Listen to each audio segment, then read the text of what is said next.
لو السي في بتاعك مش متظبط الشركات مش هتشوفك اصلا حتى لو انت جامد. مشكلتك غالبا مش في المهارات ولا الخبرات، مشكلتك ان الورقه اللي بتسوق لك تعبانه، مش بتعدي الاي تي اس. قال ايه هو الاي تي اس ده؟ ومش مريحه لعين الريكروتر، ومش مبينه اصلا انت تعرف تعمل ايه. السلام عليكم، انا طارق العبد، وهنا بنسهل عليك طريق اول شغلانه برمجه. الفيديو ده مش شويه نصايح عن السي في وخلاص، ده كراش كورس كامل هنعمل فيه 3 حاجات اساسيه. رقم 1، تفهم اللعبه. يعني السي في 2026 بيتقرا ازاي؟ من الريكروتر، من الاي تي اس، من التك ليد. رقم 2، نبني سي في حقيقي من الصفر خطوه خطوه، نختار الهيكل الصح، نكتب السمري والسكيلز البروجكتس والاكسبيرينسز، ونشوف ايه مهم وايه حشو بيطول الورقه على الفاضي. رقم 3، نستخدم الاي اي كاداه تساعدك تحسن السي في بتاعك من غير ما يطلع كذب ولا اوفر ريتد، ومن غير ما تبقى تمبلت جاهزه 1000 واحد غيرك عملها. في اخر الفيديو ده هيبقى معاك سي في جاهز للتقديم، فاهم كل سيكشن فيه مكتوب ليه بالشكل ده، وعارف ازاي تستخدم الاي اي وتولز مجانيه عشان تعمل فيرجن مختلفة لكل وظيفة، وتخلي الشركات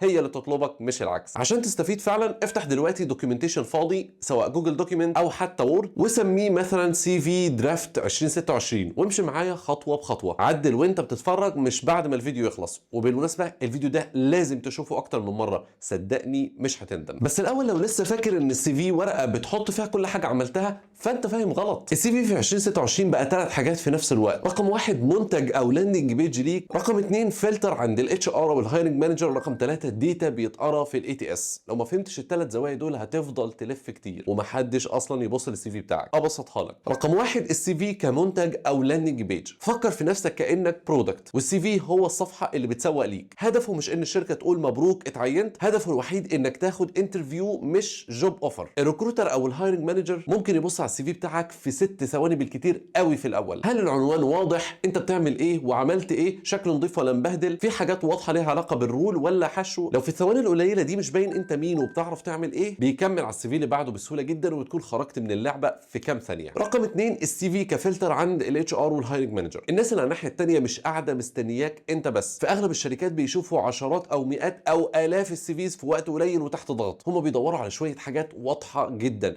تايتل مفهوم، انا مثلا جونيور فلاتر ديفلوبر، جونيور باك اند انجينير، مهارات ليها علاقه بالجوب ديسكريبشن، بروجكتس او خبره تثبت انك فعلا لمست الشغل ده. فمحدش هيقعد يحل شفراء، وبالتالي كل ما سهلت عليهم كل ما فرصتك تكبر. رقم 3، السي في كديتا جوه الاي تي اس. في اغلب الشركات السي في بتاعك ما بيوصلش لايد بني ادم في الاول، بيعدي على اي تي اس اللي هو ابليكانت تراكنج سيستم. بيقرا السي في كتكست، يدور على الكي ووردز اللي جايه من الجوب ديسكريبشن، يحاول يفهم التايتل، السكيلز، الاكسبيرينسز والبروجكتس، وكمان الاديوكيشن. عشان كده سيكشنز زي اللي احنا ذكرناها لازم تبقى واضحه ومسماه صح. التصميم لازم يبقى بسيط، من غير جداول معقده، من غير اعمده غريبه، من غير صور كتير جوه النص ولا الوان ولا الكلام ده كله. وخلي بالك مش اي سي في حلو بالوان وشيبس واعمده يبقى احترافي. في 90% من الشغل السي في القوي بيبقى نظيف واضح منظم سهل يتقرا للانسان والاي تي اس. وصدقني احسن سي فيز بتكون ابيض واسود، مش محتاج يبقى بوستر تصميم جرافيك. وخلي بالك بعد السكرين ريكورد انا عامل لك جزء مهم جدا بقول فيه اهم الاخطاء القاتله اللي بتبوظ السي في بتاعك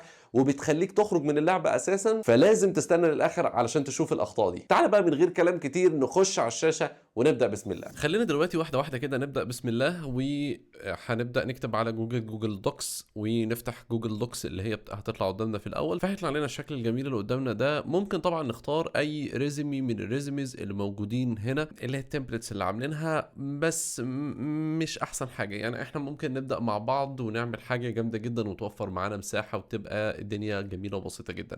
فأنت ممكن تضغط على بلانك دوكيمنت، تمام، وعلشان نبدأ صفحة فاضية ونبدأ من الأول خالص. وانا ممكن اعلمك تريكايه بسيطه جدا جدا جدا انت ممكن تعملها على كروم او على البراوزر عندك. حتى انا ممكن اعملها على ارك اللي انا بستخدمه. تيجي كاتب docs.new. لو مجرد ما تكتب docs.new وتعمل انتر هتلاقيه فتح لك على طول دوكيمنت فاضيه من جوجل دوكيمنتس. فيعني انا عايز اقول لك دي حركه جامده جدا جدا. طبعا انا علشان انا معايا اشتراك بريميوم لجوجل اي اي وغيره، فمعايا طبعا الحاجات الجميله دي كلها. ان جيميناي ممكن اساسا يعمل لي جنريت للدوكيمنت وغيره، بس احنا مش هنستخدم الكلام ده دلوقتي على الاقل. بس اول حاجه هنعملها كده هنبقى كاتبين سي في درافت مثلا 2026، او لو عايز يعني نسميه فعلا حقيقه هنبقى نغير مسماه كده كده في نهايه السيشن ان شاء الله، في نهايه الفيديو. اول حاجه هنعملها، انا شايف مبدئيا كده في تهدير كبير في الصفحه، المارجنز بتاع الصفحه فوق وتحت وشمال ويمين والكلام الجميل ده كله. فهنعمل ايه؟ هنجري هنا على فايل ثم بيج سيت اب وبعدين بيجز، وهقول له بكورس طبعا بورتريه والكلام ده كله. الجزء بتاع مارجنز هقول له بدل 1 انش في كل ناحيه، توب بوتوم ليفت رايت والكلام ده كله، انا هخليه نص بس كده، نص هيبقى حلو قوي. وبعدين اقول له اوكي. شايفين المساحه حتى اللي خدناها من المارجنز، يعني من فوق من تحت ومن شمال ويمين، قلت كده وبقت جميله ولطيفه وزي الفل. حابين نبدا كده واحده واحده. اول حاجه هنعملها بسم الله، هنبقى جايين كاتبين طارق العبد، اسمي الشخصي، وبعدين تحت كده هنكتب البروفيشنال تايتل. انا هعامل نفسي على ان انا يعني مثلا وليكن سوفت وير، مثلا سوفت وير انجينير، مثلا خليها مثلا سوفت وير انجينير، او مثلا ممكن نكتبها مثلا باك اند سوفت وير انجينير، او موبايل سوفت وير انجينير مثلا، او خليها فلاتر انجينير او حاجه زي كده، عادي مفيش مشكله. يعني احنا اهم حاجه لازم نعرفها ان سي في اساسا بيبقى كاستمايزد على حسب البوزيشن اللي انا هقدم ليه. فانا لو مقدم لبوزيشن هو اساسا التايتل بتاعه موبايل سوفت وير انجينير او فلاتر سوفت وير انجينير او فلاتر انجينير او غيره، احاول ان انا اطابق التايتل ده وهكذا. احنا لسه هنعمل شويه تنسيقات وشويه تظبيطات، بس انا عايز اقول لك ان اول حاجه لازم تظبطها في السي في قبل ما اكمل طبعا الجزء بتاع الكونتاكت اس، او جزء وسائل التواصل بتاعتك. لان للاسف انا عايز اقول لك، ودي حاجه مضحكه جدا جدا، يعني احيانا بيبقى في ناس السي فيهات بتاعتها كويسه جدا، بس الانترفيور او الشخص اللي هو مش الانترفيور بقى، الريكروتر او الشخص اللي بيراجع او حتى الاي تي اس، بيحاول ان هو يدور على الكونتاكت اس، يطلع الداتا بتاعت الشخص ده بالعافيه، يطلع لينكد ان بالعافيه، يطلع جيت هاب بالعافيه، بيطلع. فيعني ده مش منطقي وده مش صح تماما. وكم من ناس اترفضت لان هم مش عارفين يوصلوا لوسائل التواصل بتاعتهم بشكل واضح. فلازم اول سيكشن يكون في السي في بتاعك يكون بالصلاه على النبي كده، اللي هو اسمك، التايتل بتاعك، البروفيشنال تايتل بتاعك، وسائل التواصل، الادرس بتاعك اللي مش عارف، لينكد ان، الجيت هاب، البروفايل الشخصي، لو عندك موقع مثلا بورتفوليو او غيره، ده كله المفروض يكون في الجزء اللي فوق، رقمك برضو وهكذا. دي اول حاجه. طبعا انا عملت الاسم والبروفيشنال تايتل. بعد كده انا محتاج اضيف من ضمن المعلومات المهمه الادرس والفون والويب سايت ولينكد ان وجيت هاب والكلام الجميل ده كله. فانا حاجه جاي انا عايز اكتبها الناحيه الثانيه عشان برضو يبقى في مساحه والكلام ده كله. فانا حاجه جاي هنا واعمل كليك يمين واقول له اد رايت توب ستوب، تمام زي كده. يبقى احنا مجرد ما عملنا الاد رايت تاب ستوب ووديناها هنا عشان تبدا من على الحدود بالظبط، فهنيجي جايين هنا ونعمل نضغط تاب. مجرد ما عملنا التاب خلاص هو ودانا الناحيه الثانيه. انا حاجه جاي بقى كده، ممكن اجي كاتب اقول له ادرس، وليكن مثلا لو انت في القاهره، لو انت في دبي مثلا فهنقول له دبي يو اي اي، او هنقول مثلا كايرو ايجيبت مثلا، الستيت والكونتري، تمام. احيانا ما بيبقاش في مساحه فممكن نشيل كلمه ادرس يعني من الموضوع ده. المهم هنقول له بعد كده وليكن مثلا فون مثلا هقول له بلس 20 مثلا 100 مثلا 0012 انا مش عارف هو ده مش رقم حد يعني، ما اعرفش والله هو اساسا كملنا الرقم ولا لا، بس خلينا نكتب الرقم ده. وبعدين ممكن نقول له مثلا ويب سايت مثلا https طارقالعبد.dev. نقطة مهمة جدا جدا لازم تعرفها، ان اللينكات خلينا نعتمد على ان انت تحط اللينك كامل وتخليه كليكابل. الهايبر لينكس مفيش مشكلة، في اغلب الاوقات ممكن تمشي عادي، بس ده في السيستمز والاي تي اس اللي بتبقى حديثة شوية. انا ما احبش ان انا احط الهايبر لينك جوه كلمة، يعني ان انا اكتب مثلا ويب سايت واخليها كليكابل وتوديني على اللينك وكده، لسبب ان في بعض الاي تي اس سيستمز القديمه ما بتعرفش تطلع تكستراكت الهايبر لينك ده. فيعني خليك ناصح وخليك بص تنفع على كل الكيسز وكل الاوقات يعني، وخلي اليو ار ال اكستراكتد احسن. هقول له هنا برضو نفس الحكايه طبعا، يعني اقول له يعني انا كده عملت الادرس، الفون، الويب سايت، تمام. انا عايز اعمل هنا برضو، فهقول له برضو كده اجي جاي اد رايت تاب ستوب، اجي عامل كده، تمام. واجي جاي هنا وبعدين اجي عامل التاب، حركه التاب كمان. وبعدين ممكن اجي جاي قايل له لينكد ان مثلا لينكد ان هقول له طبعا https linkedin.com/n/طارق العبد. الله يكرمك، الله يكرمك ويكرم اصلك دايما كده، يعني كل مشاهد وكل متابع وكل حد بيشوف الفيديو. لينكد ان انت محتاج ان انت تعمل بروفيشنال يوزر نيم، يعني لينكد ان اليو ار ال بتاعك على لينكد ان الطبيعي هتلاقيه طويل وهتلاقي فيه اضافات وحاجات ما ينفعش ان انت تحطه في السي في، فلازم الاول تروح تعمل بروفايل يوزر نيم، وده احنا عاملينه مع بعض في فيديو لينكد ان، تظبيط لينكد ان. ما ينفعش ان انت تشوف فيديو سي في وبعده على طول ما تشوفش اللينكد ان، لان لا السي في لوحده عمره ما يكون كفايه. ف يعني روح راجع فيديو لينكد ان عشان تظبط النقطه دي، مهم جدا جدا جدا. طيب هنا لينكد ان، وبعدين ممكن نقول له جيت هاب، هنقول له هنا جيت هاب، لا https بقى https github.com/طارق العبد. وطبعا جيت هاب ما تنسوش ان انتوا تعملوا لنا فولو سواء على جيت هاب وعلى لينكد ان يعني وكده، يعني عيشوا حياتكم بقى. طيب انا عملت حاجه زي كده، تمام. ممكن خلي بص، يعني التايتل انا كتبته مثلا سوفت وير انجينير، انت على حسب برضو التايتل بتاعك. طيب انت ممكن تكون المساحه دي يعني ايه، عارف انت اللي هو دخلوا على بعض، فانا وقتها هقول لك ايه، هقول لك انت ممكن تشيل كلمه ادرس وتسيب كايرو ايجيبت، معروفه ان ده ادرس ده كده.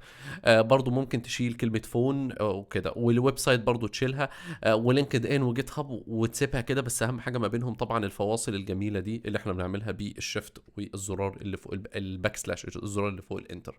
تمام، خلينا نعمل شويه تنسيقات بسيطه كده. ده اولا هنعمله بولد ونخليه مثلا وليكن 14.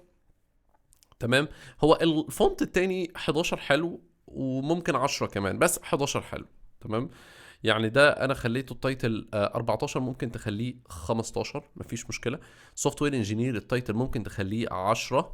تمام، ممكن تديله لون برضو من الالوان الاسود ولكن يكون جريد شويه، وليكن مثلا كده مثلا، ممكن عادي. ممكن لو مش حابب، احنا خلي بالك احنا يعني هنتمحور الالوان بتاعتنا، تتمحور حوالين الاسود والمشتقات بتاعت الجري والخلفيه بيضاء، بس ده اللي احنا يعني كل اللي هنعمله، مش هنحتاج اكتر من كده. تمام، ممكن تعمل اللون ده كده شكل جمالي لطيف، او ممكن اللي انت ترجعه تاني اسود عادي مفيش مشكله. عايز تعمل كده عايز تعمل كده، عيش حياتك. انا هعمله بس كده عادي مفيش مشكله.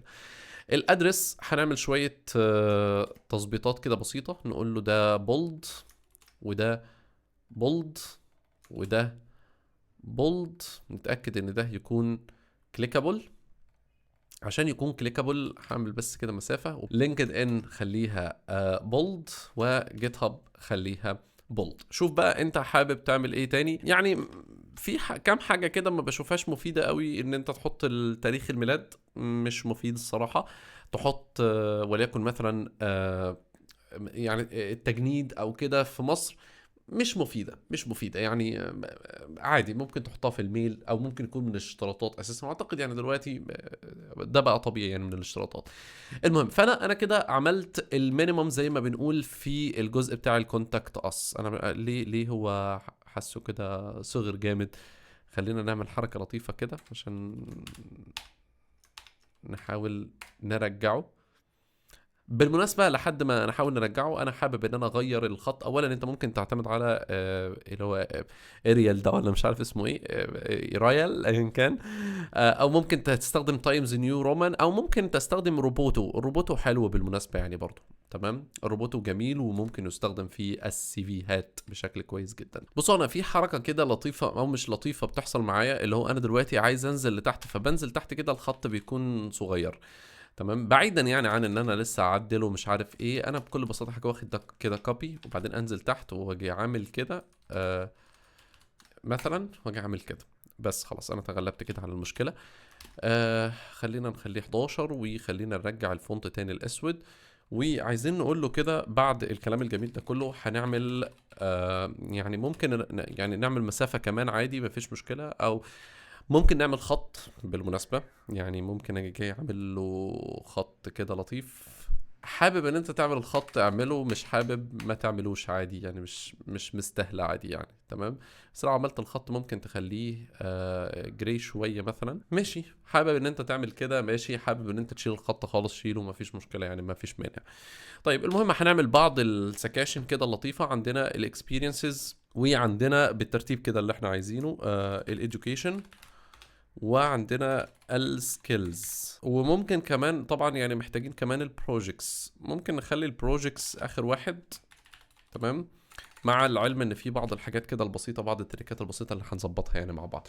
بس انا افضل هذا الترتيب. في ناس تفضل ترتيب مختلف شويه، يعني اكسبيرينسز وبعدين بروجيكتس وبعدين اديوكيشن وبعدين سكيلز. في ناس بتفضل السكيلز في الاول، بس انا يعني افضل هذا الترتيب حبتين ثلاثه. بس في نقطه، لو انت ما عندكش اكسبيرينسز، هنعرف دلوقتي كل سيكشن من دول هيتكتب ايه بالظبط. بس يعني الاكسبيرينسز اكتر ليها علاقه بالشغل. لو انت اشتغلت في شركات، اشتغلت سواء بقى فول تايم، بارت تايم، ريموتلي، ولا اون سايت، ايا كان مفيش مشكله. بس خبره شغل في الشركات يبقى لازم تتحط في الاكسبيرينسز. طيب لو انت اشتغلت فريلانسنج، يعني ده بقى مدارس، هنشوف الكلام ده دلوقتي. بس الفكره مثلا لو انت ما اشتغلتش في شركات وبالتالي ما عندكش اكسبيرينسز، فانا افضل ان انت تحط البروجكتس مكان الاكسبيرينسز. خلاص، ما تحطش حاجه فيك في الاكسبيرينسز. مش لازم تملى الاكسبيرينسز. ما هو اكيد لو انت لسه في البدايه وما اشتغلتش في اي شركه، اكيد ان انت هتبقى لسه بتسعى لاول اكسبيرينس، ودي حاجه مقدره جدا، ما تقلقش، عادي جدا يعني. ما فيش حد اتولد سوبر هيرو مثلا، لو اتولد من بطنه مش شغال، فعادي. وبالتالي احنا عندنا 4 سكاشن مهمين جدا، الا وهم الاكسبيرينسز والاديوكيشن والسكيلز والبروجكتس. هنعرف تفاصيل كل سكشن من دول بشكل جامد جدا دلوقتي. بس في نقطه مهمه في بعض السكاشن الاضافيه، يعني مثلا في ناس بتحب تكتب بروفايل ستيتمنت في الاول. حلو وكل حاجه وجميل، بس انا هقول لك حاجه، ما تكتبش بروفايل ستيتمنت الا في حاله واحده بالنسبه لي. في حاله ان انت بعد ما عملت السكاشن دي كلها والصفحه ما اكتملتش وفي مساحه لسه في الصفحه، هقول لك اطلع اكتب بروفايل ستيتمنت في اول الصفحه، مفيش مشكله. واستغل سيكشن البروفايل ستيتمنت ان انت تعمل جمله، جملتين، سطر، سطرين، سطر ونص بالكتير قوي لسطرين، بتستغل فيه ان انت بتحط كي ووردز. الكي ووردز دي جايه من الجوب ديسكريبشن اللي الوظيفه اللي انت بتقدم عليها. ما دون ذلك يا باشا ما عندكش مساحه وبتشتكي وبتقول السي في ما برضاش ياخد مني صفحه والكلام الجميل ده كله، ابص ايديك، سيبك من البروفايل ستيتمنت، ملوش اي 30 لازمه. انت لما تقول لي في البروفايل ستيتمنت ان انت شخص جامد جدا، جامد التنين ابو تريكه، طرت قبل كده 30 40 مره، انا مش هصدقك الا لما اشوف حاجه عملي قدامي. سيبك من ده كلام نظري ملوش لازمه. طيب المهم دلوقتي عندنا الاكسبيرينسز. بالمناسبه انا حابب ان انا الغي الخط ده، مش عاجبني، هنظبطها دلوقتي. عندنا الاكسبيرينسز والاديوكيشن والسكيلز والبروجكتس. يعني هنتكلم على بعض السكشنز الاضافيه بعد دول ما نخلصهم ان شاء الله. نبدا اول سكشن الاكسبيرينسز. مبدئيا كده احنا عايزين نحسن الشكل شويه بحيث ان هو يميز ان ده اسم السكشن. شايفين قبل ما نكمل كده في حاجه مهمه جدا احنا ناسيناها ومحدش نبهني. لو انت انتبهت ليها يعني شابو ليك، الا وهو ان احنا ما حطيناش الايميل. ودي مشكله يعني مشكله كبيره يعني. المساحه طبعا مش هتاخد الايميل. فهنعمل ايه؟ هنعمل حركه لطيفه جدا، الا وهي هنبقى جايين حذفين الادرس. تمام. وحذفين الفون، كده كده هو هيبان ان ده ادرس وده فون. وحذفين كلمه ويب سايت، برضه هيبان ان ده الويب سايت. وهنعمل حركه لطيفه كده وهنقول له في النهايه وليكن مثلا I am at tarikalabd.dev. مش محتاجين ان احنا يكون ده كليكابل. هنا ممكن نحذف لينكد ان ونحذف جيت هاب، بس يعني في مساحه فعادي ممكن نسيبها، مفيش مشكله عادي. ده بشكل اساسي. وبالمناسبه لو انت عايز ترجع مثلا حاجات، يعني مثلا الويب سايت عايز ترجع، وبالمناسبه انت ممكن يعني تشيل ال HTTPS، بس انا لا افضل يعني سيبها كده احسن. ناخد بقى السكاشن الجميله دي، الاكسبيرينسز، الاديوكيشن، السكيلز، البروجكتس. هنعمل حته بسيطه كده في يعني تحسينه في الستايل عشان برضو يبقى فاصل لكل سكشن من السكاشن الجميله دي. هنعمل فورمات، بعدين باراجراف ستايلز، بعدين اخترنا بوردرز اند مش عارف كذا، باراجراف ستايلز، بوردرز اند شيدنج. تمام. هنعمل بوردر فوق وتحت عشان يفصله عن اللي فوقيه وعن اللي تحتيه، فيبقى فوق وتحت. هنقول له بوردر ويدث 1، مفيش مشكله، وكل الستايلز دي جميله وزي الفل. الباراجراف بادنج هيبقى 1. تمام. الباك جراوند كلر خلينا هنستخدم كلر بسيط كاستم، هو حاجه من الابيض. تمام. هيبقى FA ده الهكسة بتاعه يعني، بس مش ابيض صريح، مش اخر درجه من الابيض، يعني حته كده في الابيض. تمام. هنعمل سيف وهقول له ابلاي. تمام. وطبعا خلينا نعمل لها بولد، وشايف كده يعني شكلها لطيف الصراحه. تمام. خلينا كده نجيب السهم في النص كده ولا حاجه، وبعدين ناخد نبينت الفورمات عشان نيجوا جايين كده ونعمله على الاديوكيشن ونعمله على السكيلز. السكيلز والبروجكتس وكده محتاجه انها تعمل، بس خلينا نعمل مسافه بس كده تحت البروجكتس، اعمل بس اي حرف هتعرف ليه. تمام. بس خلينا ناخد نفس الحكايه كده كده هوبا برضو يا عم، خلاص بقى في ايه، يلا بينا. فكده احنا عملنا ظبطنا بقى على الاقل التايتل بتاع كل سيكشن من السكاشن الجميله دي، وبقى جاهز عندنا للتظبيطات، اننا بقى نعمل نظبط الدنيا فيه. فانا دلوقتي بقى عندي اول سيكشن بقى الاكسبيرينسز، ده اللي احنا هنبدا نكتب فيه اول المعلومات الجميله بتاعتنا. طيب هنا بقى في الاكسبيرينسز تاني انا باكد عليك، الاكسبيرينسز اهم حاجه يكون فيها الشركات اللي انت اشتغلت فيها او خدت انترنشيب فيها، سواء فول تايم بارت تايم اي حاجه من الحاجات دي، بس المهم يكون شغل حقيقي. الانشطه الطلابيه، الانشطه المجتمعيه، الكلام ده كله ما بيتحطش في الاكسبيرينسز يا جماعه، ويفضل ما يتحطش في السي في الا لو في مساحه فاضيه في السي في بعد ما حطيت الاولويات. الكلام ده ممكن تحطه في لينكد ان بكثره وبشده وعيش حياتك عادي، لكن هنا احنا عايزين شغل، واحنا عايزين نشجع الناس ان هي تختارك انت عشان تدخل مرحله الانترفيو. فاحنا دلوقتي في الاكسبيرينسز اول حاجه احنا محتاجين نعملها اللي هو اسم الكومباني والجوب تايتل. اول حاجه انا افضل ان انا مثلا اجي كاتب اسم الكومباني وليكن مثلا بينز مثلا، دي اللي انا شغال فيها حاليا. تمام. وبعدين التايتل بتاعك وليكن مثلا انا سوفت وير انجينير تك ليد، بس انا هكتب ان انا مثلا سوفت وير انجينير، خليها تك ليد. طبعا ده هيبقى متعارض مع اللي فوق، بس لا عادي يعني، انت ظبطها بقى ماشي. وطبعا لو ركزت هلاقي ان هو البتاع الستوب بوينت عند التاب وكده متظبطه، بس خلينا الاول ننزل تحت كده كليكايه بسيطه، نعمل تاب ودانا هناك. حلو الكلام، حلو قوي كده. بعدين اجي جاي قايل له احنا محتاجين نضيف المكان اللوكيشن يعني، وليكن مثلا هنقول ابو ظبي UAE. تمام وكده. وبعدين هنقول التاريخ بداية من تاريخ كام، انا مش فاكر والله تاريخ كام، بس تقريبا جون مثلا جون 2024 تقريبا الى present مثلا، present حاجة زي كده. طبعا هي كده زي الفل، بس انا محتاج ان انا ابولد دي مثلا، وممكن اجي جاي ده كده اخففه سيكا واخلي الكالر بتاعه وليكن مثلا زي نفس الدرجة بتاعت دي، نفس الدرجه بتاعت البروفيشنال تايتل طبعا. تمام. هنا بقى محتاج ان انا اكتب اهم النقاط اللي بتميزني في الشغل في الشركه دي، فاحنا هنعملها كانها بوليت بوينتس. تمام. البوليت بوينتس كنا بنضيفها من هنا للبوليت ليست، كوماند شيفت بي، ايوه كوماند شيفت بي او كنترول شيفت بي. فلو عملت كده لو عملت مثلا اي حاجه وقلت له كوماند شيفت بي، هو ماله مش بيسمع ليه؟ طب خلينا نضغط عليها، هي هتنفع، بس ليه بقى مش بيسمع كوماند شيفت بي ليه؟ هي غريبة عندي. طب خلينا نحددها كده كوماند شيفت بي ماشي يعني. هي مش راضية تعمل معايا، ما اعرفش صراحة ليه السبب، ليه كوماند. طب خلينا كنترول شيفت بي، اي حاجة كوماند شيفت بي مش راضي، خلاص ماشي. خلينا نعملها عادي جدا كده، وهنقول له مثلا هنا اهم النقاط اللي او اهم الحاجات اللي انا اشتغلت عليها او اهم الانجازات اللي احنا بنعملها في بينز. بصوا بقى انا هاخدها من لينكد ان، طبعا انا هجيب النقاط دي عشان اوريك بس مثال من على لينكد ان. فهدخل لينكد ان عندي طبعا linkedin.com/n/طارق العبد. لو انت مش متابعني يا ريت تدخل وتعمل كونكت عشان يعني نتابع بعض هناك، وبعدين احنا بننزل بوزيشنز كتير يعني اعلانات وكده. انا دلوقتي هاخد وليكن مثلا 2 bullet points من البوينتس الجميله دي كده مثلا، او خليها 3 وهنحذف بقى لو ما نفعش وغيره. وهاجي جاي هنا، وعلشان اعمل خلي بالك انا لو عملت كنترول، انا خدت كنترول سي كوبي من هناك، لو عملت كنترول في هنا هيكوبي بالستايل بتاع هناك. يعني لو عملت كده بص شايفين الدنيا ضايعه. فعلشان اكوبي من غير ما ياخد الستايل بتاع هناك بس بالستايل بتاع هنا، فهاجي عامل كنترول او كوماند شيفت في كده، هيكوبي بالستايل بتاع هنا. تمام. هحذف بس كده داش اللي هي في الاول دي منضافه هناك. تمام.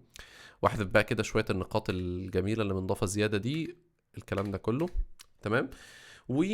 بس خلينا بقى نشوف احنا المفروض النقاط اللي هي بتبقى في كل اكسبيرينس دي بتكون عامله ازاي، بيكون مكتوب فيها ايه بالظبط. فانا هنا اول حاجه يعني خلينا نقرا الجمل الاول وبعدين نشوف ترتيبه الجمل احنا المفروض نعمل فيها ايه بالظبط. انا كاتب lead the front end team in enhancing and developing multiple high impact coffee and food ordering projects improving user engagement by 25%. ركز في الكلام وركز في كل تفصيلة في الجملة لأنها مهمة. طيب اللي بعد كده engineered an advanced map feature to display thousands of shop markers with zero performance degradation, enhancing user satisfaction and reducing load times by 30%. كمان develop native location sharing functionality using iOS Dynamic Island, enabling precise location sharing between customers and shops, improving order accuracy and increasing sales by 15%.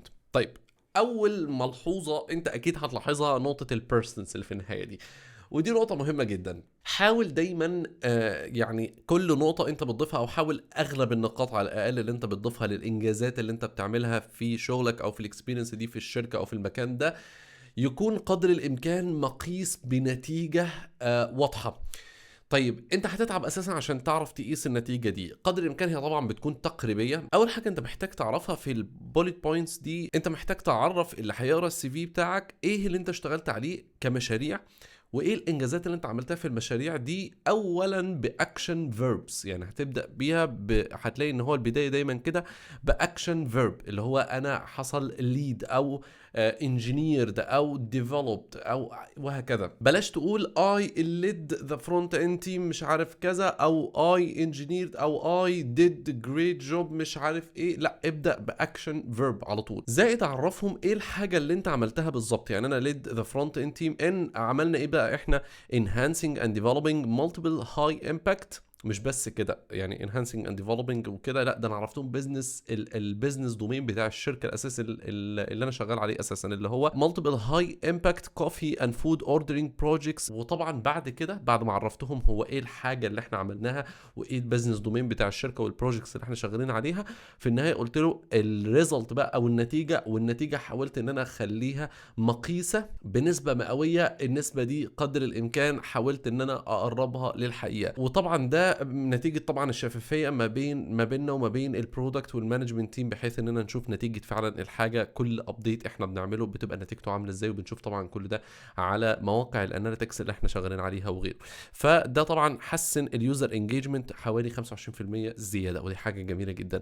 وطبعا الفيتشر دي بعد ما اشتغلنا عليها مش عارف كذا برضو نفس الحكايه انجينيرد ان ادفانسد ماب. ايه هي اللي انت عملتها انجينيرد باستخدام الاكشن فيرب طبعا. ان ادفانسد ماب فيتشر بتعمل ايه بالظبط؟ الادفانسد ماب فيتشر دي او ايه التحدي والتشالنج في الموضوع؟ ان انت display thousands of shop markers with zero performance degradation، لان طبعا ان انت تعرض الاف الشوب ماركرز بصور على الماب وما يكونش فيه اي performance ايشو، لا دي حاجه غريبه جدا. وطبعا انهانسنج عمل نتيجه طبعا اللي هو عمل انهانسنج لليوزر ساتسفاكشن وقلل اللود تايمز حوالي 30%، ودي حاجه جامده جدا. وهكذا حاول دايما تخلي كل نقطه انت بتكتبها في الاكسبيرينسز او اي حاجه انت هتكتبها سواء في السي في او لينكد ان تبقى بنفس الطريقه دي بنفس التقسيمه دي. تستخدم اولا الاكشن فيربس توضح لنا ايه اللي انت عملته بالظبط، قدر الامكان توضح لنا برضو البيزنس دومين بتاع الشركه او البروجكتس اللي انت شغال عليها، ايه دورك بالتحديد وايه طبيعه التحدي. زي مثلا نقطه اللي هو تو ديسبلاي thousands of shop markers وكده، انت بتصعب الموضوع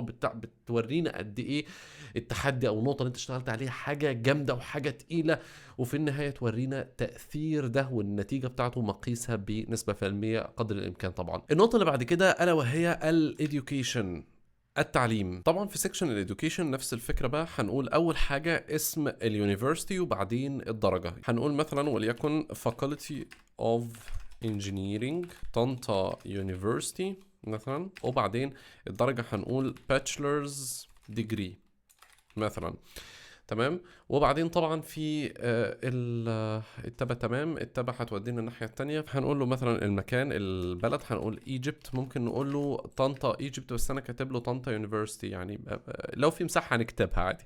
وبعدين نقول مثلا وليكن جولاي مش عارف في بدايه الدراسه ايه، سبتمبر سبتمبر 2000 وليكن مثلا 2002، هعمل نفسي عجوز شويه تمام، الى خليها الى ايه، الى سبتمبر 2002، خدت 5 سنين مثلا، الى وليكن مثلا جولاي 2007 مثلا. تمام يعني. طبعا احنا هنا ممكن نقول له طنطا ايجيبت، طالما في مساحة الدنيا تمام وزي الفل. برضو دي خلينا نصغرها سيكا، وبعدين نخلي كده تمام زي البتاع اللي فوق الجميلة دي. تمام. وهنا قلت له تمام باتشلرز ديجري، حلو قوي كده. طبعا محتاجين طبعا هنا هو ليه ديجري، هو عامل لنا فيها مشكله punctuation problem يا عم. لا ما تدق. بص هقول لك حاجه، ما تدقش. يعني اقول له ايه، اقول له لا اقف عليها كده. تمام dismiss، يلا سيبك منها مالكش دعوه. طيب هنقول مثلا يعني انا ممكن اقول له فاكولتي اوف انجينيرنج طنطا، ماشي طنطا يونيفرسيتي ماشي، خليها دي، خلينا نبولدها سيكا. تمام. وبعدين هنيجي هنا برضو نعمل بولت بوينتس. خلينا نجرب كده نعمل كده، مش نافع خلاص، هي البولت بوينتس مش جايه معانا سكه. نعمل كده تمام.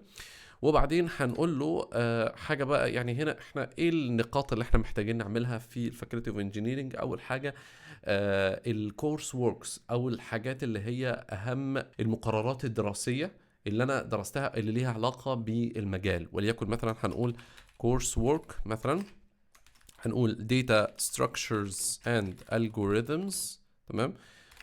كوما، وبعدين نقول مثلا وليكن operating systems، كوما، وبعدين هنقول مثلا وليكن distributed systems. تمام. في شويه حاجات بقى اللي هو سي بلس بلس او بي وكده، بس الحاجات دي انا ناوي ممكن احطها مثلا في السكيلز، فطالما احطها في السكيلز ما احطهاش هنا، اركز بقى على الحاجات التانية. وليكن مثلا كمان غير الديستريبيوتد سيستمز، ولكن مثلا كومبايلرز مثلا ومش عارف ايه وهكذا. عيش حياتك بقى. تمام. غير الكورس وورك انت ممكن تحط ايه كمان. انت لو الجي بي اي بتاعك محترم ابن ناس قوي ممكن تحطه، ما فيش مشكله. تمام. طيب لو الجي بي اي بتاعك مش محترم ولا ابن ناس، ما تحطوه، ابوس ايدك ما تحطوش، ومش مهم. وبس يعني ده اللي احنا محتاجينه في الاديوكيشن. بس انا زي ما قلت لك انت محتاج كل اللي محتاجه يا اما تضيف فاكولتي اوف انجينيرنج، او بدل فاكولتي اوف انجينيرنج ممكن تقول له كمبيوتر انجينيرنج او سوفت وير انجينيرنج او ايا كان، يعني بما انها كلمه متعارف عليها احسن شويه. اهم حاجه تضيف الكورس وورك، ممكن يبقى على سطرين مش سطر واحد عادي. انا ضفت بس مثال. ولو عندك جي بي اي محترم ابن ناس فتقول له جي بي اي مثلا وليكن 3.9 3.9 مثلا وغيره. لو عندك اي حاجه مثلا جامده او انجاز جامد جدا رهيب عملته في فتره الدراسه حطه عادي مفيش مشكله. تمام كده. وتاني انا بقول لك الجي بي اي لو مش كويس ما تحطوش. طيب طبعا لو انت عندك ماجستير فانت هتضيف الماسترز فوق الباتشلرز ديجري. احنا دايما بنحط اخر حاجه الاول، ودي نقطة مهمة خلي بالك. يعني برضو مش بس في الاديوكيشن، لا انت في الاكسبيرينسز وكمان الاديوكيشن وكده. اخر اكسبيرينس او اخر شركة انت بترتبهم من الحالي فما قبله. يعني مثلا انا اشتغلت في 3 شركات مثلا، حاليا شغال في دي، وقبلها شغال في شركة، وقبلها شغال في شركة، فيبقى انا احط الحالي واللي قبلها وبعدين اللي قبلها بالترتيب ده. تمام. وخلي بالك التواريخ والكلام ده كله ده مهم جدا، ما تعكسش ترتيب. الله يكرمك ابوس ايدك. كذلك في الاديوكيشن، ربنا اكرمك وعملت بكالوريوس وبعدين ماسترز، خلاص حط الماسترز الاول وبعدين البكالوريوس، لانها طبعا بتبقى اخر حاجه واحدث حاجه، بتبقى اهم حاجه لازم نعرفها. طبعا مش محتاجين نحط ثانوي ولا الكلام ده كله، احنا بكالوريوس ماسترز، ولو ربنا اكرمك وعملت دكتوراه ماشي، غير كده ما تكتبهاش. يعني بس كده. طبعا انت في الماسترز هتحتاج ان انت تعملها برضو ايه، الجامعه والماسترز نفسها، الحاجه اللي انت تعمل فيها ماسترز والمده والمكان والكلام ده كله، وتفاصيل البحث، الورقه البحثيه اللي انت قدمتها. يعني احيانا لو المشرف عليك حد مشهور او معروف او كده ممكن تضيف اسمه، الكلام ده كله الحاجات اللي ليها علاقه طبعا بالماسترز وعيش حياتك. ده طبعا السكشن بتاع الاديوكيشن. ندخل على السكشن اللي بعده الا وهو السكيلز. السكيلز انا ممكن احطه في الاخر او ممكن احطه هنا في يعني ايه قبل البروجكتس عادي ما فيش مشكله، بس انا افضل احطه في المكان اللي هو ده. انا جاي في السكيلز واقول له ايه بكل بساطه. لكن خلينا دلوقتي نقسم السكيلز لنوعين من السكيلز. هنقول ان هما نوع من السكيلز اسمه proficient، ونوع تاني هنسميه فاميليار. ايه فكره تقسيم النوعين دول من السكيلز؟ هنشوف لسه بالمناسبه يعني هو في ما بينهم مسافات او كده ولا لا، بس المهم ايه فكره تقسيم النوعين دول من السكيلز؟ فكره تقسيم النوعين دول من السكيلز سواء بروفيشنت او فاميليار، ان احنا عايزين نقول ان في نوعيه معينه من السكيلز دي انا جامد جدا فيها، مش بس انا عارف معلومات او البيزك نولوجي فيها، لا انا عارف يعني معلومات كويسه جدا فيها وجربتها واشتغلت بيها وبنيت بيها مشاريع، وممكن اكون اشتغلت في شركات فيها، او اكيد يعني اشتغلت في شركات ومشاريع كبيره فيها، او بالتالي يعني فيل فري ان انت في الانترفيو او خد حريتك او خد راحتك في الانترفيو ان انت تسالني في اي حاجه وتختبرني باي شكل كان في السكيلز دي، انا هبقى جامد جدا فيها. الفاميليار دي معناها ان دي سكيلز انا اشتغلت عليها او عرفتها بشكل ما، بس انا يعني ممكن اكون اشتغلت عليها في سايد بروجكت، ما اشتغلتش عليها برودكشن بروجكت، وما اشتغلتش عليها في حاجه كبيره، او احتجتها في حاجه معينه فتعلمت الجزء اللي انا محتاجه كده، فيعني تبقى واضحه الى حد ما للانترفيور او الشخص اللي هيعمل لك انترفيو الفرق ما بينهم والكلام ده كله. طيب البروفيشنت ممكن نقول فيها وليكن مثلا سي بلس بلس، بايثون، كمان يعني نكتب بقى فيها لغات برمجة او تولز او فريم وركس وكده، ممكن نقول فلاتر، دورت، ممكن نقول كمان وليكن مثلا كونسبتس كمان، يعني ممكن نحط في السكيلز كونسبتس معينة، وليكن مثلا خلينا نحط كونسبتس ايه مثلا سيستم ديزاين مثلا، ممكن نقول داتابيزز مثلا، ممكن نقول يعني شوف انت بقى عندك ايه السكيلز اللي عندك مثلا جامده، خلينا نحط مثلا ايه اوبن جي ال مثلا، وخلينا نقول وليكن مثلا باي جيم. دي حاجات لو مش عليها، بس يعني في حاجات تانية بس مش في بالي صراحه، بس في حاجات مثلا لو اتسالت فيها جامد هبقى جامد جدا، وهكذا. اضيف ده في البروفيشن، خدت مني سطر سطرين، عيش حياتك بقى. الفاميليار بقى هتبقى حاجات مثلا وليكن زي مثلا سي شارب، اي اس بي دوت نت مثلا، هنا صح ممكن نكتب كمان جافا سكريبت، نود جي اس مثلا، ممكن نقول له هنا اي اس بي دوت نت، بس نشيل طبعا ال اسمه ايه، ريموف اللينك، ماشي. ASP.NET ممكن نقول كمان طبعا .NET Entity Framework Core او حاجات زي كده، ممكن نقول كمان تايب سكريبت، ما احنا عادي كتبنا نود جي اس فوق مفيش مشكله، ممكن تايب سكريبت كلغه بشكل عام، ممكن نكتب ايه، انا بحاول افتكر ايه اللي في بالي ممكن نضيفه بشكل عام يعني، وهكذا بقى في الفاميليار انت تضيف بقى، يعني اشتغلت مثلا يونيتي ولا حاجه مثلا اكتب يونيتي يا باشا، اشتغلت مثلا انجولار فتقول انجولار، او اشتغلت رياكت فتقول رياكت، اشتغلت مثلا وليكن جافا فتقول جافا، وهكذا بقى عيش حياتك. فدول النوعيتين من السكيلز اللي انت ممكن تعملها. البروفيشنت خلينا نعملها بولد بسيطة، والفاميليار برضو خلينا نعملها بولد بسيطة، وادينا عملنا السكيلز حتى الان بشكل كويس جدا. البروجكتس بقى يعني الخطوه الجايه طبعا، وبالمناسبه يعني قبل ما نسيب السكيلز ده مكان مهم جدا جدا تجمع فيه كميه كي ووردز. الكي ووردز دي تجيبها من الجوب ديسكريبشن، وتشوف ايه المهارات المطلوبه في الجوب ديسكريبشن وتحطها هنا بنفس مسماها على حسب كل جوب ديسكريبشن انت بتقدم عليه، او على حسب كل وظيفه انت بتقدم عليها. بتشوف الجوب ديسكريبشن بتاعه ايه السكيلز بتاعتك ما يقابلها باللي هم كاتبينه وممكن اكتر، وتضيفها بنفس الطريقه في خانه السكيلز، وهكذا.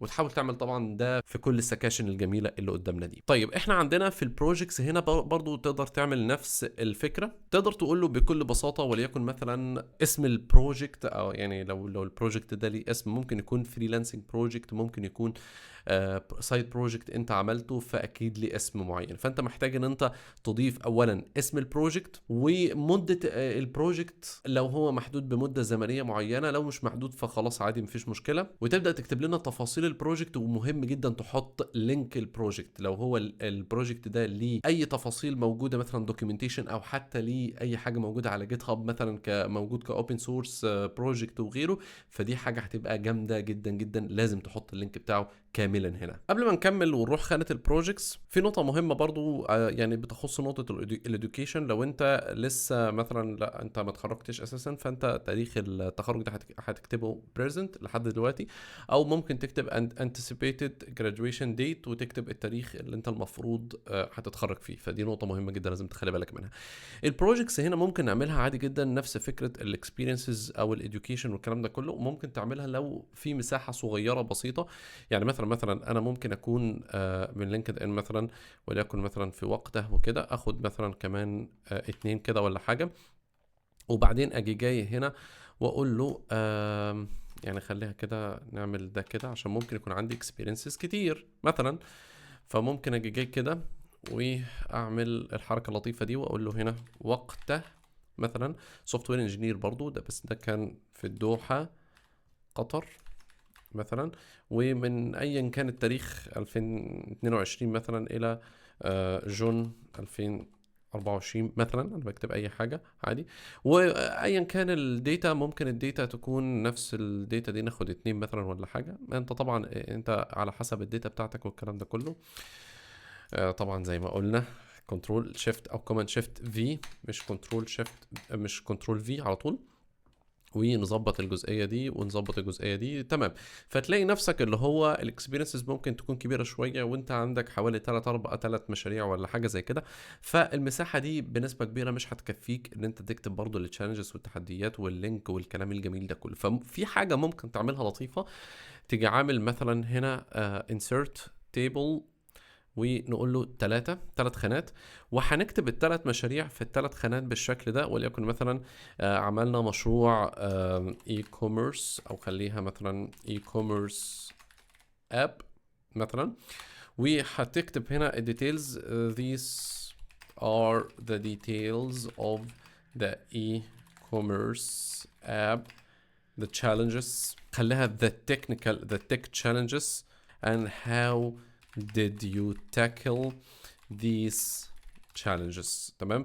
وفي النهاية هنقول ريبو مثلا، ده لينك الجيت هاب لينك. طبعا انا حاططها بين قوسين عشان انت هتحط اللينك كاملا، ويفضل ان هو يعني مثلا ابسط مثال هقول له github.com/طارق العبد مثلا.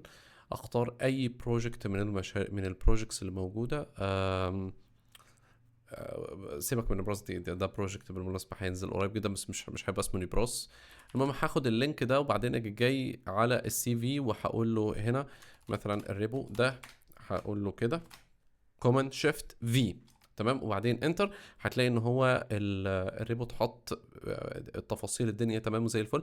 لو هو موجود على الاب ستور ممكن اقول له جوجل بلاي مثلا كده، ده اللينك تمام. وكمان لو هو موجود على الاب ستور فهقول له برضو اللينك بنفس طريقه الجيت هاب والكلام ده كله. فهقول له هنا جيت هاب. طبعا يعني محتاجين بس نظبط كده شويه تظبيطات، ده كده يكون بولد شويه، ممكن تكبره سيكا برضو بالمناسبه، ممكن تديها 12 كده بحيث انه يكون اكبر شويه. الجيت هاب تكون كده ماشي، جوجل بلاي ماشي، والاب ستور يبقى كده زي الفل. نفس الحكايه طبعا البروجكت التاني وهكذا تعمل هنا وهنا نفس الحكايه. بس طبعا هتقول لي اكيد انا مش هسيب التيبل كده، ده احنا كنا لسه قاعدين نشتم في التيبلز والحاجات دي كلها، فيعني اكيد مش هنعمل تيبل صح. فانا هقول له في عندنا تيبل اوبشنز، واقول له مش تيبل لا كلر، وبعدين شايف التيبل بوردر ده هقول له 0 بوينت. هتلاقي ان هو اتشال الحاجات الجميله دي وبقى بالشكل الجميل اللي قدامنا ده. ممكن كمان نخلي مثلا ده وليكن مثلا ده كده في النص تمام. ممكن تخلي ده في الاول وده في الاخر مثلا بمزاجك، يعني شوف انت بقى اللي تحسه ان هو احسن بالنسبه لك يعني تمام. او تجيبه برضو في الاول عادي، او تخلي كله في النص. حابب ان انت تخلي كله في النص يا باشا، خلي كله في النص كما يحلو لك تمام. عايز تعملها بقى بأنه شكل، طبعا هو ده بس ايه محتاجين نظبطه كده تمام. عايز تخلي كله في النص خلي كله في النص، عايز تخلي زي ما كان معمول في الاول كله في الاول عادي مفيش مشكله، يعني ممكن تخليها كله في الاول زي كده برضو. ده حلو جدا وجميل جدا. طبعا انت اعمل البروجكتس بتاعك وظبطها كده، بس مهم طبعا يكون فيها اللينكات واللينكات بشكل واضح والدنيا جميله وزي الفل. عرفت كان عندك مساحه ان انت تعملها بشكل طولي، اعملها بشكل طولي وكده. عندك تواريخ اكتبها، ما عندكش خلاص سيبك منها، مش مهم التواريخ والكلام ده كله، دي كده كده مهما كانت بروجكتس يعني. في نقطه مهمه جدا لازم نعرفها. اول حاجه يعني مش نقطة، كام نقطة كده لازم نعرفهم قبل ما نعرف بس كده آخر حاجة معانا، اللي هو إحنا إزاي نوظف ال AI tools إن هي تساعدنا نظبط حاجة جامدة جدا. دلوقتي أنا البروجكتس، بالنسبة للبروجكتس كده خلينا ناخد خانة كده ونقول البيست براكتسز فيها. البروجكتس يفضل دايما المشاريع التقنية اللي انت تعملها فيها تكون مشاريع فيها تحديات محترمة بنت ناس. بلاش تاخد نفس البروجكتس اللي انت بنيتها مثلا ورا كورس معين او في دبلومة معينة انت اتعلمتها بالحرف وتروح تحطها نفسها. انا ما عنديش مشكله ان انت تاخد المشاريع دي تزود عليها وتحط فيها التاتشات الجميله بتاعتك، تحط لك فيها كمان شويه فيتشرز حلوه، شويه بيجز، شويه تشالنجز وتحديات انت تتعب عليها وتكون مميز، انت اللي حاططها بنفسك وشايف ان البروجكت كبر وتقل بسبب الموضوع ده. وبالتالي لما تعمل كده تقدر تستخدم البروجكت وتحطه عندك في البورتفوليو، وتقدر تحطه في السي في بتاعك، والدنيا هتبقى جميله جدا وزي الفل. مهم جدا ان انت يكون عندك اوبن سورس بروجكتس عشان نشوف طبيعه الكود بتاعتك، تمام. ويفضل ان انت تكون عامل فيه كود نظيف وما تسترخصش في الكود، او ما يعني استنضف شويه في الكود. دي نقطه مهمه جدا. لو عندك مشاريع طبعا على جوجل بلاي والاب ستور، دي حاجه حلوه جدا جدا جدا، وبتبقى اضافه كويسه وقويه. ده بيدينا انديكيشن او مؤشر ان انت اتعاملت مع قصص الستورز، فدي نقطه بتبقى نقطه قوه من غير ما تروح تضيف في السكيلز ان انت عندك مش عارف ايه والكلام ده كله. فدي بتبقى نقطه قوه حلوه. طبعا يعني لو انت فرونت اند او كده عادي ممكن يعني ايه طلع يو ار الز وحط ودوس بقى في يعني زود بقى وعيش حياتك. طبعا زي ما قلنا قبل كده في الاكسبيرينسز بلاش الله يكرمكم تحطوا اي انشطه تطوعيه في الاكسبيرينسز. لقينا ان في مساحه مثلا مش عارف كذا، ممكن نضيف سيكشن بقى للاووردز لو في انجازات جامده جدا جدا خرافيه انا عملتها واتكرمت عليها وليها علاقه بالمجال وهتفيد ان انا بشارك في الكوميونتي وكده، مفيش مشكله. عندي توكس، اديت توكس، عملت ورك شوبس، اديت كورسز، عملت منتور شيب لناس او كده، ممكن احطها في السكشن الاضافيه دي. ممكن اضيف بروفايل ستيتمنت فوق، بس زي ما قلت لك لو انت هتقدر تضيف من خلالها شويه كي ووردز حلوه هتساعدك وتقل السي في بتاعك وتظبطه في الاي تي اس وتاخدها من الجوب ديسكريبشن وكده، وما تكونش حاجات اللي هي الباز ووردز هارد وركر وليدرشيب والكلام الجميل ده كله. دوس، ما عندكش ما تحطش، ابص ايديك، تمام.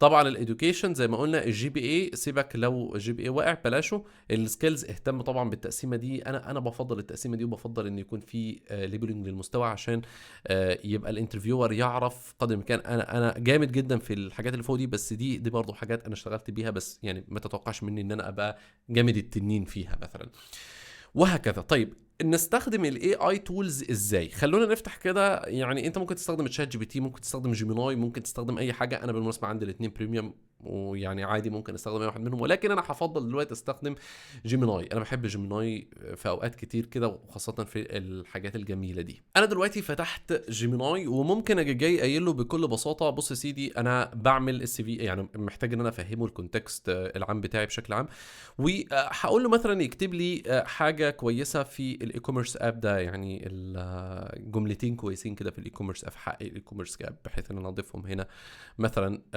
واقول لك ازاي ممكن نعمل حاجه زي كده. خلونا نكتب البرومبت. هو برومبت سريع بسيط، انت ممكن تكتب احسن منه، بس انا هقول لك الفكره يعني والكونتكست انت ممكن تعمل ايه. انا عملت حاجه سريعه جدا، قلت له ايه: as an expert in technical interviews related to programming who knows all the information related to ATS friendly CVs, I want you to help me rephrase some sentences related to the project's experiences, education, and so on inside my CV as a software engineer tech lead to help me tackle the ATS and get the next interviews. Let's start with the description of the first project I worked on. It's an e-commerce app like Amazon and has some challenging features, especially those related to the live time updates of the order details, the driver and the customer side. Please rephrase it well using the action verbs and so on, مثلا to make my CV stronger and better. والافضل ان انت تديله تفاصيل اكتر ومحدده للبروجكت، ويفضل ان انت تشارك معاه برضو الاكسبيرينسز بتاعتك والكلام ده كله. بس انا عامل لك يعني فيرجن بسيط جدا من الحاجات اللي انت ممكن تستخدمه فيها. انا اخترت البرو، انت ممكن تستخدم الفاست او الثينكينج او على حسب يعني اللي انت عندك ايه. وهقول له هوبا اديله كده وهنشوف هو هيعمل لنا ايه بالظبط. هو طبعا اكيد هيديها لنا جزء كبير، بس انا يعني هقول له شعبول لي الكلام او قلل لي الكلام شويه. بيقول لي مش عارف كذا، ماشي. option 1 focus on technical complexity and architecture best for architecture او staff engineer rules. ماشي. focus on leadership and delivery مش عارف كده. حلو. يعني هو جايب لي بيقول لي architected and developed a high scale multi vendor e-commerce platform serving كذا active users. والله هو كلام حلو. انا ممكن اختار ده مثلا حاجه صغيره شويه، واروح على السي في الجميل واقول له هوبح مثلا. خلي بالك انا عملت كوماند شيفت في واحط له designed a modular front end architecture that supported complex state management for dynamic cart updates, live driver geolocation and instant push notifications. جامد جدا، حلو قوي. استخدمه بقى في حاجات زي كده، وخد يا باشا الاكسبيرينس البسيطه اللي انت كتبتها وروح له هناك في نفس الشات. يعني الجميل في الشات ان انت تستخدم نفس الشات ده لتظبيط السي في كمان، وبالتالي هو يكون عارف الكونتكست بتاع كل خبراتك وكل معلوماتك، وشاركه اديله تفاصيل، وخليه يكتب لك الاكسبيرينسز برضو بنسب، يعني واديله انت النسب والحاجات دي كلها، وزود وعيش حياتك. وعملت سي في جامد جدا، فيعني شغل جامد، شغل فاخر من الاخر. وبس. يعني بص بقى على شويه الغلطات اللي الناس بتقع فيها، ده الجزء الجاي ان شاء الله. ولو عندك اي سؤال اكتب لي في الكومنتات، وما تنساش السبسكرايب التمام الجميل قوي. عايزين نكمل 150,000 مشترك كده يا شباب. خلي بالك في سيفيهات بتترفض مش عشان انت مش كويس، لكن عشان شويه اخطاء شكليه بتقول للريكروتر او التيك ليد ما تاخدوش المخاطره دي مع الشخص ده. تعال نعدي على اخطر الحاجات دي بسرعه. رقم 1، السي في صفحتين لجونيور ومعظمه ملوش علاقه. انت لسه جونيور، ما عندكش 10 سنين خبره، صفحه واحده كفايه في اغلب الاوقات. الصفحه الثانيه بس لو فعلا فيها بروجيكتس او خبره تقيله ليها علاقه بالمجال، مش دورات مدرسيه وانشطه عموميه وحاجات ملهاش لازمه. الحاجات دي بتفيدك في شخصيتك، ولكن السي في ملوش علاقه بيه. رقم 2، تصميم مبالغ فيه يبوظ الدنيا مع الاي تي اس. 3 اعمده، الوان كتير، شيبس، جداول معقده، ده ممكن يخلي الاي تي اس ما يقراش السي في اصلا. خلي التصميم عمود واحد، خطوط بسيطه، سيكشنز واضحه، مش بوستر حفله. رقم 3، ايميل مش احترافي. مسمي ايميلك كيوت بوي، سبايدر مان، انا واد جامد جدا. الايميل ده كان صريف في اوائل الالفينات، مش في سي في شغل. اعمل واحد بسيط، firstname.lastname@gmail.com او حاجه قريبه من اسمك وخلاص، والدنيا هتبقى جميله. رقم 4، يبقى عندك اخطاء في الجرامر او الكتابه. السي في بتاع مبرمج فيه غلطات املائيه في 3 كلمات انجليزي، ده بيقول للريكروتر ده مش بيراجع. استخدم يا باشا الاي اي مع السبيل تشيكر وراجع سطر سطر قبل ما تبعته. رقم 5، سيكشنز كتير ما فيهاش محتوى حقيقي. عندك بقى كوميونيكيشن سكيلز، ليدرشيب، هارد وركر، تيم بلاير، دي كلها بنسميها باز ووردز. قلل من الباز ووردز دي او الغيها تماما. الاحسن تخلي السكيلز باينه في البروجكتس والاكسبيرينس، مش في كلام مرسل. رقم 6، بتكذب في السكيلز. كاتب ان انت سينيور فلاتر، اكسبرت رياكت، اي دبليو اس برو، وانت لسه طالب او جونيور ما عملش ولا بروجكت حقيقي في الحاجات دي. ده اكتر حاجه بتتفضح في التكنيكال انترفيو، وصدقني بتبوظ الانطباع الاول حتى لو عندك حاجات حلوه تانية، وبتحطك في البلاك ليست. رقم 7، احيانا اسم ملف سي في بيفرق. سي في فاينل، لاست نيو، اديتد، ده شكل ملف واحد زهقان من حياته اللي عمله. خليه بكل بساطه طارق العبد جونيور فلاتر ديفلوبر، سي في ما بين كل واحده منهم طبعا اندرسكور، او فورمات شبه كده، رول زائد اسمك زائد سي في. صدقني هتبقى انضف واحسن بكتير جدا. لو بس شلت الاخطاء دي حتى من غير ما تزود ولا سطر جديد في السي في، فرصك ان حد يفتح يقرا ويرد عليك هتعلى فورا. واخيرا، ما ينفعش تظبط السي في وتنسى لينكد ان، وده اللي مظبطه لك في الفيديو ده. وبس يا سيدي، سلام.